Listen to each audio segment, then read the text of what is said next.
I knew that team was going to be good. All those guys had come to Hill. Some had started like as second formers. Some came in third. Some came in fourth.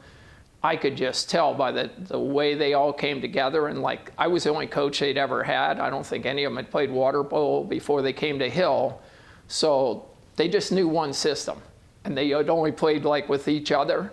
So I could tell like the year before that we could have quite a good team. I could tell with the athletes we had, and their work ethic was like unreal, that I knew we were going to be really good. One of the things I think it was we had a really good team that year. I mean, that's, as Dave said, 5 or 6 of us had gone down to Alabama for water polo camp the summer before, spent a lot of time playing together. And I think that was very important. We had a really intense preseason that year, where I don't know if it was a little longer, if it was just more intense, but I still remember like getting ready for the season. It felt like we were doing things to prepare us for really a special year. We went up to the Greenwich tournament, which gets some of the absolute best teams in New England, and then from the Mid-Atlantic, and we managed to win that tournament. We really hadn't been competitive in years past. And so that's when the guys, I think, started believing like we're like a legitimately good team. And so then we just got on a roll and we're banging out wins left and right. And then we went down to Navy late in the season and played, I think, Loomis, I believe, who was the top team in New England. Super tight game. Beat them by a couple. And so then that put us up against Loyola of Chicago, which were the Midwestern champs, and those guys were like legitimately good. I went into overtime. Rob Kiesel actually won the sprint, got us the ball, and we came down, and I just happened to be in the right spot, and someone gave me a good pass, and we ended up winning by 1 in overtime. The other funny story about those guys, it was early in that season, but one day they all decide they're not coming to practice.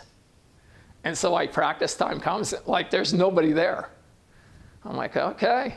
And then I don't remember if it was like same day or next day, whatever, they came in and, thought I was going to like yell at them or et cetera, et cetera. And I didn't. I just said, look, you guys have like potential to be like an amazingly good team, but you're the team. I'm not the team. I tell my team that all the time. I'm just your coach. It's your team. And they all hopped in the water. And from that point on, anybody who had been working hard really just doubled down. The last game of the season was against Lawrenceville as well. And so, and at that point, we knew we were good. But the question was, were we going to be undefeated or not? So we had to beat a really good Lawrenceville team to wrap up the year.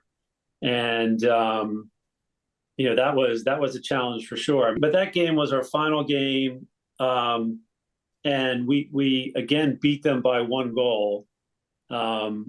Which it was amazing that we played them 3 times and won each of the games only by 1. We had a lot of folks that could come in at any point to, relieve us and, the starters and hold their own and, compete, right? So I think it was really a complete team, and I don't think you can have a 17-0 season without being a complete team. They just believed in each other. They were super competitive in practice and in games. I didn't always push winning, in fact, almost never, but those guys really liked to win, and they really didn't like to lose. And ultimately, that really played out on them, becoming undefeated.